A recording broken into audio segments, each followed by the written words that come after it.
Hakikatnya antum sedang diangkat derajatnya di akhirat tanpa harus beramal. Karena terkadang ada surga itu tidak bisa diraih dengan sholat, ada surga tidak bisa diraih dengan puasa, ada surga tidak bisa diraih dengan ibadah-ibadah yang lainnya. Surga itu ada tingkatan yang hanya bisa diraih dengan sabar. Kapan orang itu sabar?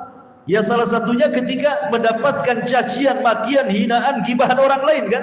Disitulah waktunya kita sabar. Kapan lagi?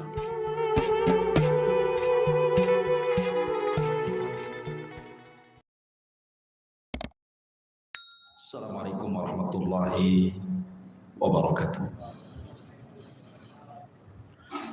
Kembali kita duduk di Masjid Pontrenis. Salawat dan iringan salam kita hadiahkan kepada Rasul kita Nabi besar Muhammad sallallahu alaihi wa ala alihi wasallam. Ma'asyiral muslimin yang dimuliakan Allah Subhanahu wa taala, melanjutkan sedikit pembahasan kemarin tentang perintah Allah Subhanahu wa taala, wa qulu linnasi husna. Ucapkanlah kepada manusia itu ucapan yang santun. Karena dampak daripada ucapan yang kasar itu sangat menyakitkan manusia. Terkadang manusia lari dari kita. Tetapi yang ingin saya jelaskan malam ini, meneruskan kaidah-kaidah bagaimana cara menghadapi orang yang lisannya tajam, supaya lisan-lisan itu tidak menembus hati kita dan tidak mempengaruhi sedikit pun kepada hati kita, sehingga kita tidak sedih. Karena sering saya katakan betapa banyak gara-gara ucapan orang membuat kita sakit, bahkan mati pelan-pelan, bahkan merasa hidup malu di hadapan manusia, dan terkadang menaruh dendam. Ma'asyiral muslimin yang dimuliakan Allah Azza wa Jalla, ada 3 perkara yang tidak mungkin lepas dari kita semua. Pertama, la rahata fid dunya. Tidak mungkin orang itu beristirahat di dunia. Yang kedua, wala salamata minan nas. Tidak mungkin orang itu selamat dari ucapan manusia. Dan yang ketiga, wala najata minan maut. Tidak mungkin orang selamat dari kematian. Manusia tidak mungkin istirahat di bumi, karena bumi bukan untuk beristirahat. Bumi itu tempat bala ujian. Dan tidak ada orang yang selamat dari lisan manusia. Bagaimanapun antum menghindar dari lisan manusia, tetap lisan manusia menembus hati antum.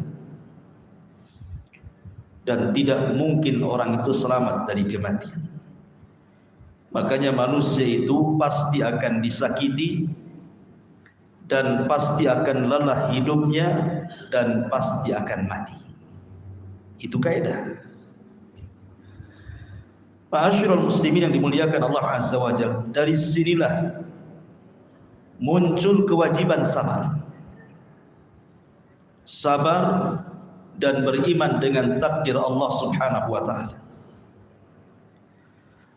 Makanya Allah Subhanahu wa taala berfirman, "Ma asaba min musibatin fid dunya wala fi anfusikum illa fi kitabin min qabli an nabra'aha inna dzalika 'ala Allahi yasir likai la ta'sau 'ala ma fatakum wa la taqrabu bima atakum.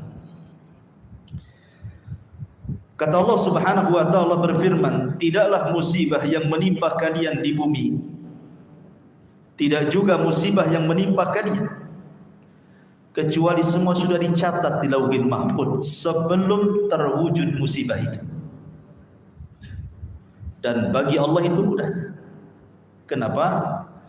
Supaya kalian tidak terlampau sedih ketika tertimpa musibah dan tidak terlampau senang kalau mendapatkan nikmat.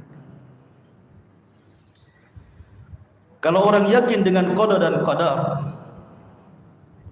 maka apabila antum mendapatkan musibah, disakiti manusia, disakiti lisan manusia, maka kesedihan itu tidak akan berlalu. Kenapa? Karena sebelum orang itu bicara kepada kita, memang sudah ditulis dia akan bicara seperti itu di Lauhul Mahfuz. Dan kalau seandainya ada orang yang berikan nikmat banyak kepada antum, antum pun tidak terlalu senang, karena memang sudah dicatat 500 tahun sebelum Allah menciptakan langit dan bumi. Lalu apa masalahnya? Dari sini kata para ulama, la tahzan, jangan bersedih. Semua sudah ditakdirkan Allah Subhanahu wa ta'ala. Ngapain harus mengurung diri gara-gara ucapan manusia? Apakah dengan mengurung diri, mengunci pintu dan jendela sampai menaruh kertas di ventilasi supaya jangan ada yang masuk gitu, tetap saja antum dibicarakan orang? Jangan-jangan sakit jiwa orang itu, enggak pernah keluar rumah katanya. Padahal maksudnya menghindari ucapan manusia kan? Tetap saja manusia mengatakan gila. Ada orang yang ingin supaya manusia tidak berbicara kepadanya dengan pembicaraan yang buruk, sehingga dia berusaha untuk tersenyum. Ada juga yang mengatakan jangan-jangan dia gila, senyum. Orang senyum aja dibilang gila ya. Atau umpamanya dia berusaha untuk seimbang, kadang-kadang bercanda, kadang-kadang serius. Itu saja dibicarakan orang. Apalah orang ini? Kenapa dengan dia? Senyum-senyum, ada maksud apa ini? Tidak ada orang yang selamat dari ucapan manusia. Tidak ada yang selamat. Sebaik apapun antum, sebaik apapun ukti yang ada di atas, tetap saja ada orang yang nyinyir bahasa kita, tidak suka dengan kita. Karena mencari keridhaan manusia itu ghayatun la tuhsa, mustahil. Ada orang yang senang, ada orang yang tidak senang. Makanya ma'asyiral muslimin yang dimuliakan Allah Azza wa Jalla, ambillah kenikmatan di surga. Kenapa orang-orang di surga itu merasa nikmat? Kenapa? Karena Allah Subhanahu wa taala berfirman, "Wa naza'na ma fi sudurihim min ghillin ikhwan." Kenapa ahlil jannah, orang-orang di surga itu senang hatinya, tidak pernah bersedih? Karena dicabut dalam hatinya perasaan dengki. Tidak ada kedengkian di ahli surga itu. Allah jadikan satu hati. Yang ingin saya katakan, ikhwan, kalau mobil antum kotor, bawa ke karwas langsung bersih. Kalau piring kotor, beli sunlight, cuci bersih, mengkilat, bisa ngaca itu di piring. Tapi kalau hati kotor, tidak mungkin antum minum baiklit, nggak akan bersih, mati yang ada itu. Artinya kalau hati itu sudah kotor, berat untuk membersihkan hati itu, berat, sulit untuk membersihkan hati. Maka jangan sampai kemudian hati yang bersih ini dikotori dengan ucapan manusia, kemudian menimbulkan dendam kepada mereka. Maka gunakan akal kita, rahatul bal. Rahatul bal, buat hati ini tenang supaya otaknya encer. Maknanya apa? Jangan pedulikan manusia. Jangan pedulikan manusia. Ma'asyiral muslimin yang dimuliakan Allah Azza wa Jalla, musuh antum sedang membakar hatinya dengan api dendam. Jangan sampai api itu Anda pindahkan kepada hati antum. Kalau hati sudah terbakar, yang terjadi apa? Jadi syaitan dia. Biarkan dia yang terbakar. Jangan pula kemudian api dipindah ke hati kita. Biarkan dia yang terbakar. Karena 90% menurut ahli kesehatan, penyakit itu datang karena kotornya hati. Banyak masalah, banyak pikiran, bukan dari faktor makanan. Makanya saya katakan bahwa senjata yang paling ampuh melawan musuh itu tidak mesti dihadapi. Terkadang ada orang yang menyangka bahwa kalau tidak dihadapi, kalah kita, terhina kita. Tidak mesti musuh dikalahkan itu dengan kita menghadapi mereka, cacian dibalas cacian, bukan itu. Terkadang musuh itu bisa tumbang dengan sendirinya tanpa harus ada perlawanan. Saya contohkan Ashabul Kahfi. Allah Subhanahu wa taala tidurkan 3 abad lebih. Ketika terbangun, musuhnya sudah kalah. Padahal Ashabul Kahfi tidak mengangkat senjata, tidak mengerahkan pasukan, tidak mengangkat senjata-senjata canggih untuk melawan kerajaan Romawi. Cukup tidur 3 abad, kalah musuh. Jadi kalau antum ingin mengalahkan musuh, tidur aja 3 abad. Bukan itu maksud. Maksudnya senjata melawan musuh itu, maksudnya musuh yang suka nyakiti kita, caci maki kita, tidak suka dengan kita. Senjata yang paling kuat itu maafkan mereka. Kenapa Nabi SAW tidak pernah membalas cacian makian Abi Lahab, cacian makian Abi Jahal, cacian makian musuh-musuh dakwah di zaman itu? Karena itu bukan tujuan Rasul diutus, bukan. Tujuan Rasul diutus itu untuk mendakwahkan tauhid, sehingga Nabi SAW menganggap lalu ucapan musuh-musuhnya. Karena itu bukan hadap kita, bukan tujuan antum hidup, bukan itu. Kalau antum disibukkan dengan melayani orang-orang yang mencaci, dia caci, antum caci balik. Dia menghina, antum hina balik. Dia gibah, antum gibah balik. Sampai kapan?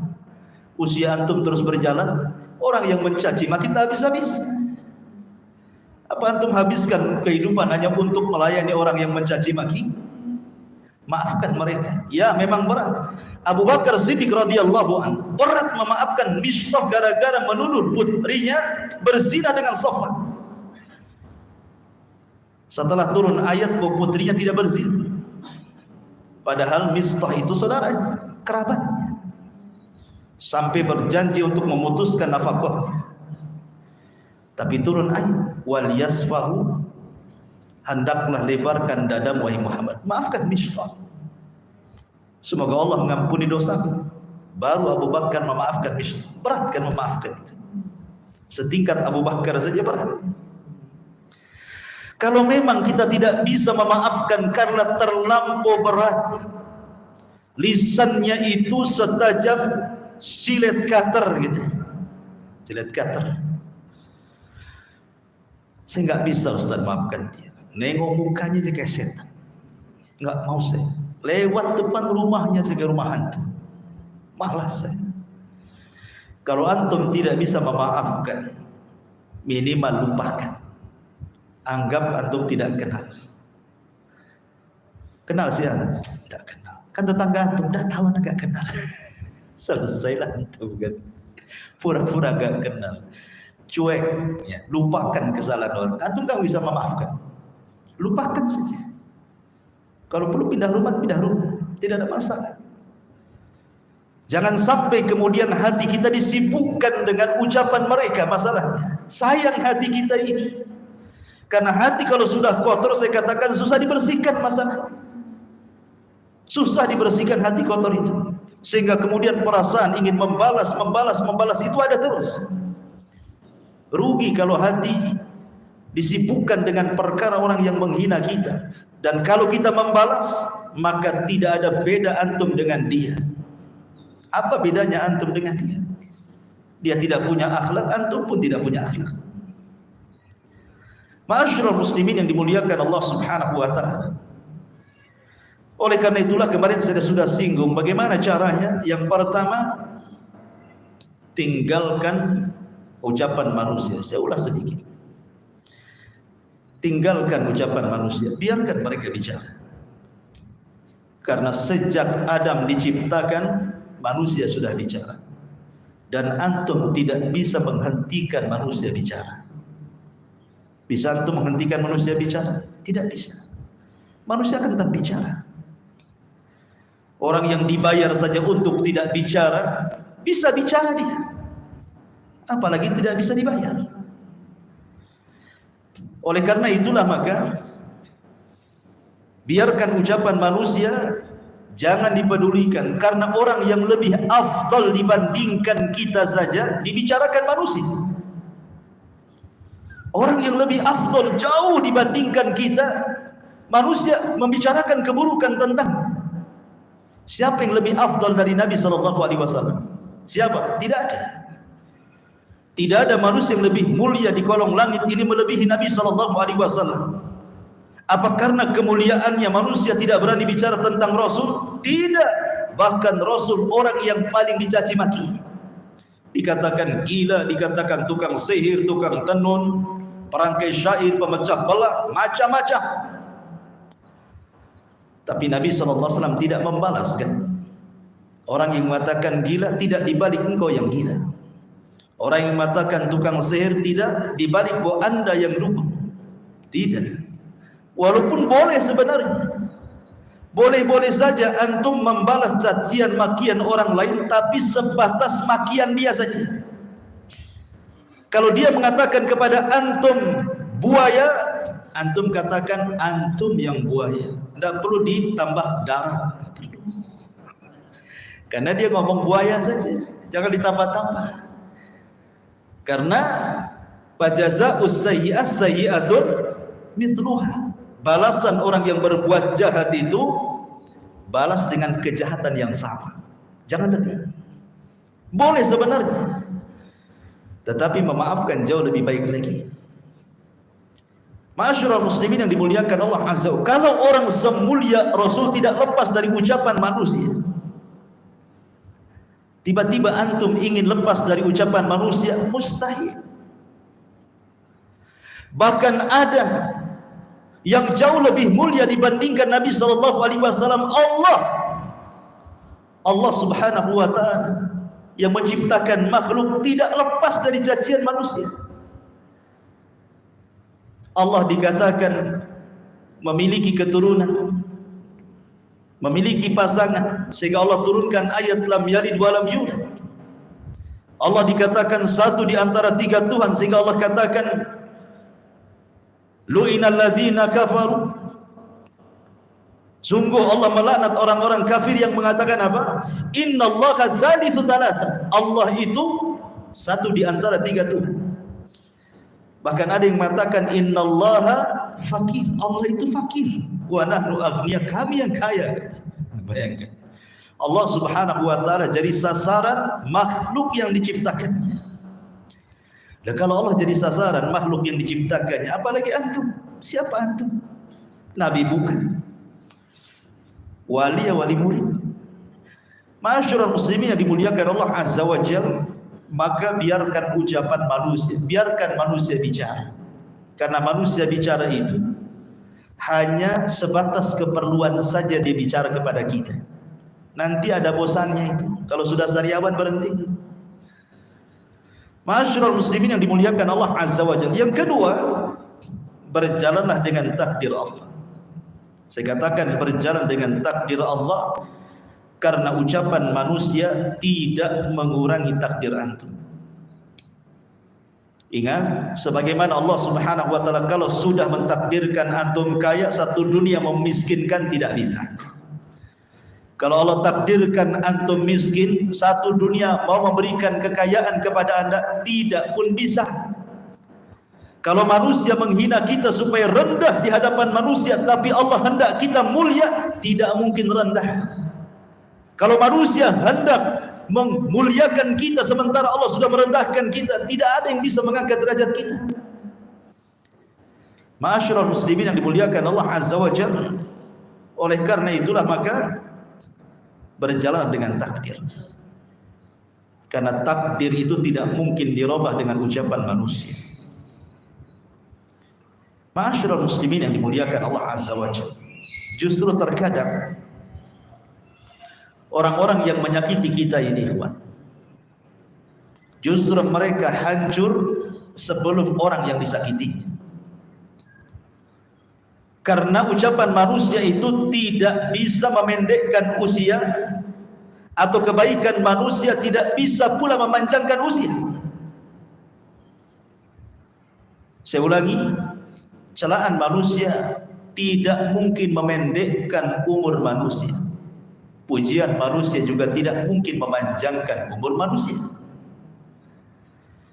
Abu Lahab, Abu Jahal mencaci maki Rasul. Siapa yang dulu mati? Abu Lahab mati dulu. Abu Jahal mati dulu. Artinya bahwa celaan musuh-musuh Allah kepada Rasul tidak menjadikan Rasul pendek umur, kan? Tidak. Karena umur itu adalah takdir Allah Subhanahu wa taala kepada manusia. Bahkan Jurayz, ingat kisah Jurayz Bani Israel, seorang abid dituduh berzina. Didatangkan buktinya wanita pelacur. Tiba-tiba kemudian Allah berikan karamah, dicubit bayinya, man abuk, siapa bapakmu? Dia mengatakan, bapakku, kata bayi ini, itu dia tukang gembala kambing.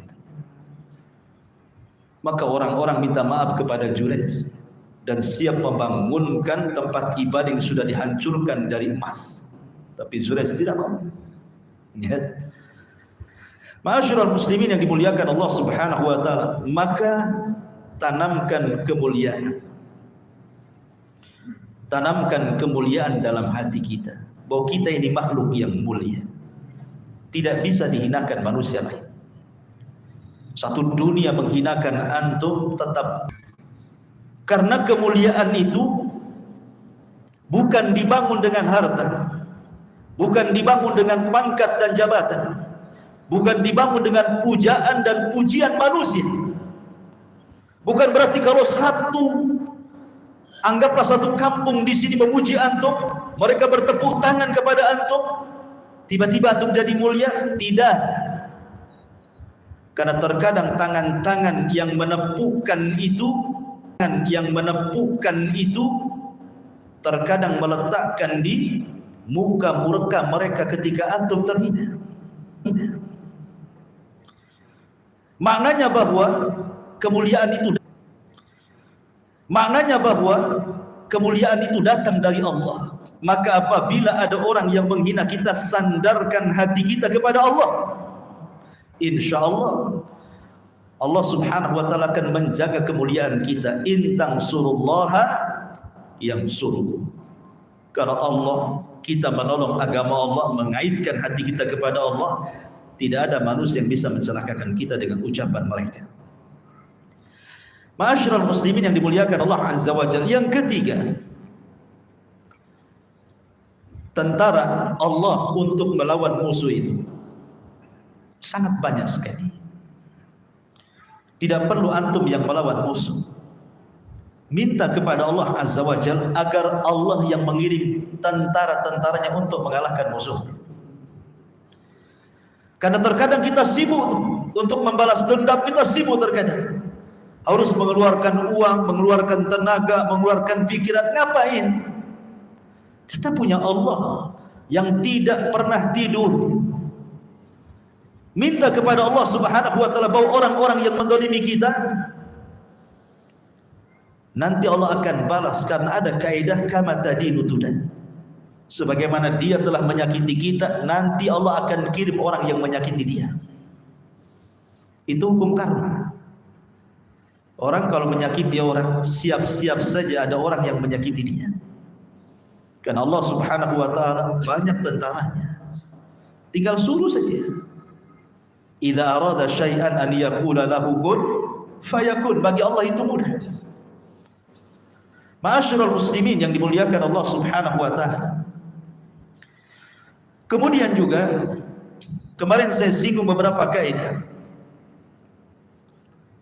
Jadikan orang yang memuji kamu dan orang yang mencela kamu, ij'al man madahaka wa man syatamaka sawa'un. Jadikan orang-orang yang memujimu dan mencelamu sama saja di hati kita. Karena biasanya orang yang mencela kita itu dia tidak memiliki yang kita miliki, makanya dia mencela. Contoh umpamanya ada orang yang berada di perkumpulan, kemudian ada gesekan, saling mencela. Kalau orang itu diam saja kemudian dicela, orang yang mencela itu sebenarnya tidak memiliki apapun yang ada pada orang yang dicela, sehingga celaan itu muncul karena hasad. Dan orang hasad itu karena tidak memiliki apa yang dimiliki orang yang dihasadinya, makanya dia mencela. Jadi sesungguhnya kita yang sedang dicela itu memiliki keistimewaan sehingga dicela orang. Kalau dia memiliki apa yang kita miliki, tidak mungkin dia mencela. Ma'asyiral muslimin yang dimuliakan Allah Azza wa Jalla, makanya dari sini kata para ulama, jangan melihat kepada ucapan mereka. La taltafit, jangan palingkan ucapan pandangan kita kepada orang yang mencela, supaya terbedakan mana yang baik dan mana yang buruk. Kemudian ulama juga mengatakan kalimat yang menyakiti antum itu hakikatnya sedang mengangkat derajat kita di akhirat. Jadi kalau kita diam saja, sabar, ikhlas, ridha gitu ya, dicaci maki, biarkanlah gitu. Hakikatnya antum sedang diangkat derajatnya di akhirat tanpa harus beramal. Karena terkadang ada surga itu tidak bisa diraih dengan sholat. Ada surga tidak bisa diraih dengan puasa. Ada surga tidak bisa diraih dengan ibadah-ibadah yang lainnya. Surga itu ada tingkatan yang hanya bisa diraih dengan sabar. Kapan orang itu sabar?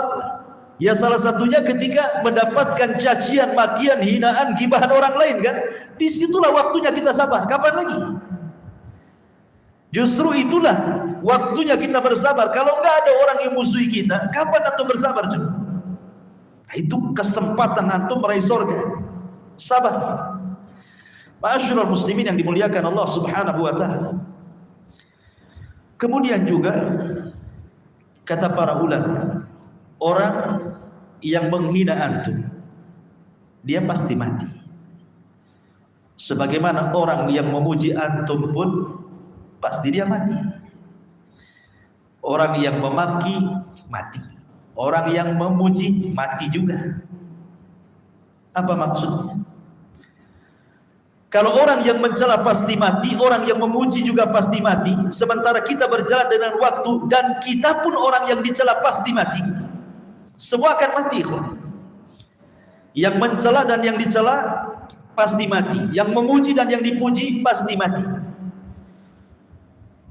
Kalau seandainya kemudian hidup kita hanya satu hari atau satu kali di dunia disibukkan dengan ucapan manusia, lalu apa yang anda bisa lakukan untuk bekal setelah kehidupan kita?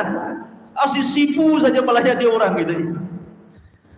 Ma'asyiral muslimin yang dimuliakan Allah Azza wa Jalla, maka jadilah orang yang berakal di tengah-tengah orang gila. Anggap saja orang itu gila, kita yang berakal. Kalau antum melayani sama-sama juga antum gila.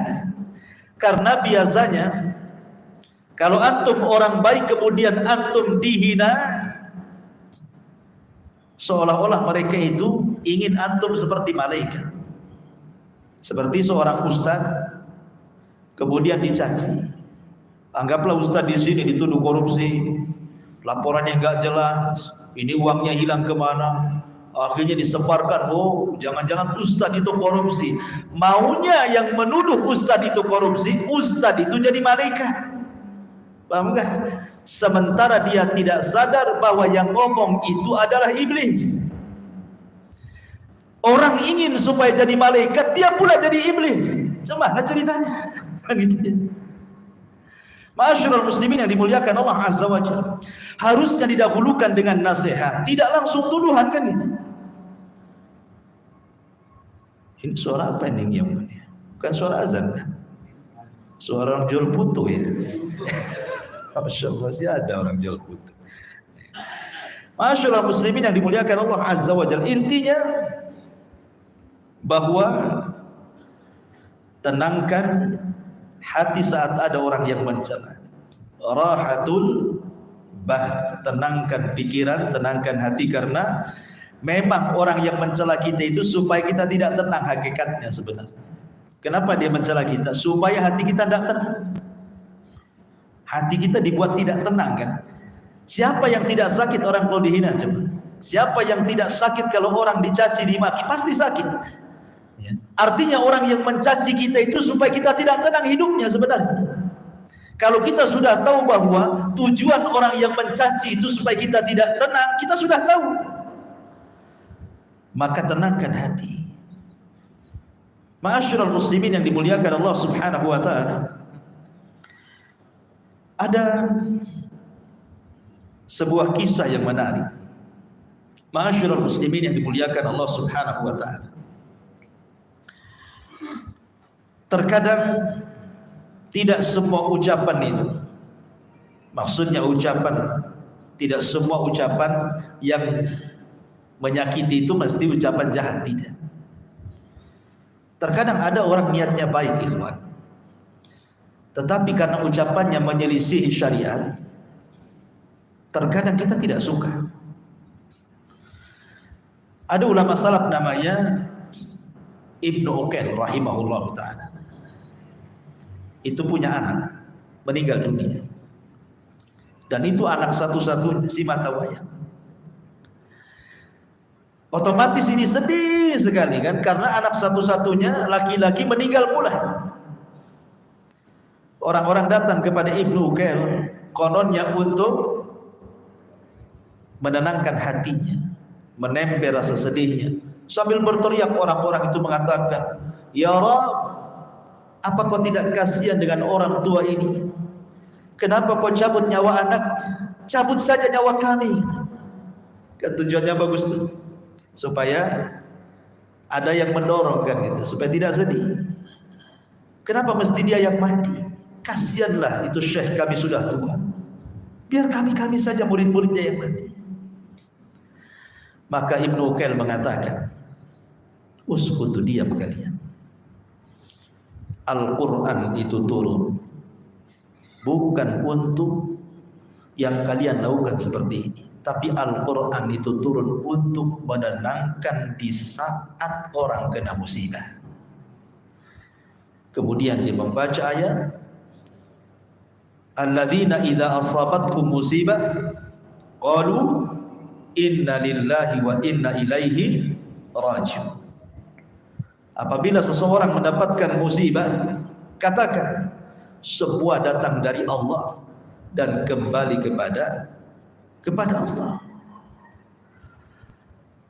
Dari sini menunjukkan bahwa kalau seandainya antum disakiti manusia, ada ucapan-ucapan yang mungkin kurang enak didengar bagi telinga kita, katakan inna lillahi wa inna ilaihi raji'un, gitulah maksudnya. Semua datang dari Allah. Boleh jadi Allah menghendaki dalam catatannya itu dia akan mencaci maki kita. Saya serahkan semua kepada Allah Subhanahu wa taala.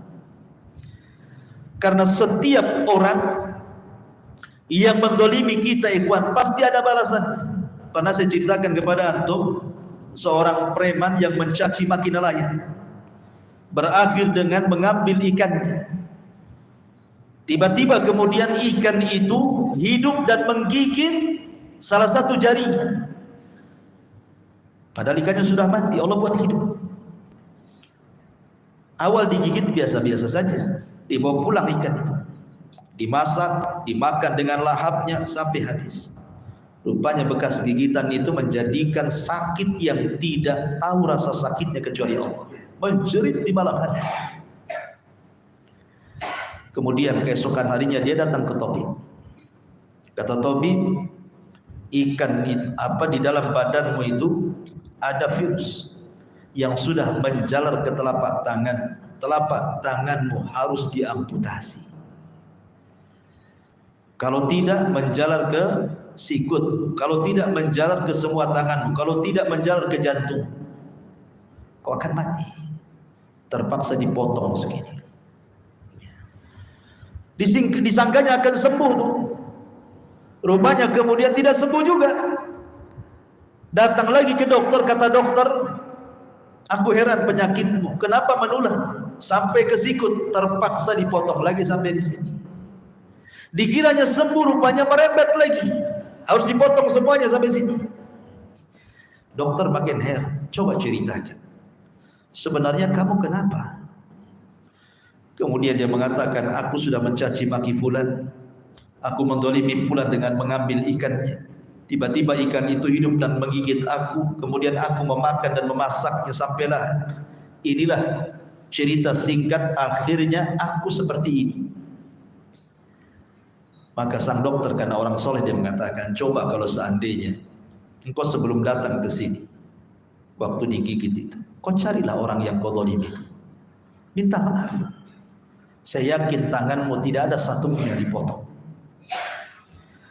Sebelum aku potong tanganmu habis, cobalah kau cari orang yang kau zalimi itu. Akhirnya dia cari tu orang yang dizalimi itu. Setelah ketemu dia mengatakan, ya fulan samihni ya fulan, tolong maafkan aku wahai fulan, tolong maafkan aku. Kemudian orang ini heran, kenapa datang-datang minta maaf, sudah tidak dikenal lagi itu. Kemudian dia menceritakan bahwa aku yang mencaci makimu, saya mengambil mencuri ikanmu, kemudian begini-begini sampai tanganku dipotong, tolong maafkan aku. Akhirnya kemudian sang nelayan pun mengatakan, ya aku maafkan kamu. Subhanallah, ketika orang ini mengatakan aku maafkan kamu, hilang rasa sakitnya. Kemudian sebelum ditinggalkan, orang zalim ini mengatakan kepada sang nelayan, maaf, waktu aku mengambil ikan, mengancam kamu, mencaci maki kamu, aku lihat lisanmu bergerak-gerak, kau ngomong apa? Gitu ya. Maka dia mengatakan, aku tidak bicara apapun kecuali hanya satu kalimat, ya Allah, orang di depanku kuat, sementara aku lemah, tampakkan kekuatan. Hanya itu saja. Akhirnya dia pun menangis, berjalan. Setiap ada perkumpulan orang, dia kasih tahu tangannya yang sudah dipotong sampai di sini. Apa kata dia? Man ra'ani fala yadlim minhu ahad. Siapapun yang melihat aku, jangan berbuat zalim sedikit pun. Datang dia ke pasar, dia tunjukkan tangannya, man ra'ani falam yadlim minhu ahad. Siapapun yang melihat aku, jangan coba-coba berbuat zalim pada siapapun. Nasibnya sama dengan aku. Dan begitulah ma'asyiral muslimin yang dimuliakan Allah Azza wa Jalla. Jadi ini sebagai ketenangan bahwa siapapun yang menzalimi kita, mencaci maki kita, pasti ada balasannya. Tenang hati kita. Katakan seperti orang awam, Allah tidak tidur. Karena Allah yang mengatakan, wala yahsabannallaha ghafilan amma ya'malu zalimun. Apakah kau kira Allah itu lalai terhadap orang-orang yang berbuat zalim? Tidak, Allah tidak akan pernah lalai. Terkadang Allah biarkan sesaat, kemudian Allah akan adab di dunia sebelum akhirat. Karena Rasul yang mengatakan dua dosa yang akan disegerakan azabnya di dunia sebelum akhirat, salah satunya kezaliman. Dan mencaci maki bagian daripada kezaliman. Kalau kita paham dalil-dalil ini ikhwan, karena cerita ini juga dikisahkan Imam Zahabi dalam kitab Al-Kabair. Kisah yang tadi saya ceritakan itu adalah kisah yang dicantumkan oleh Imam Zahabi dalam kitabnya Al-Kabair.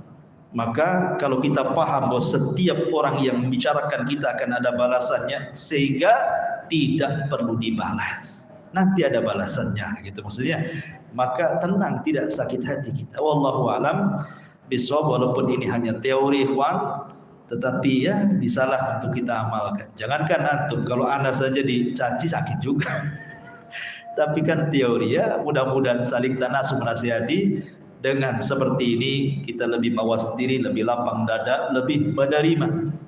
Ya, silahkan caci maki saya, setelah dicaci sakit juga rupanya. Gitu.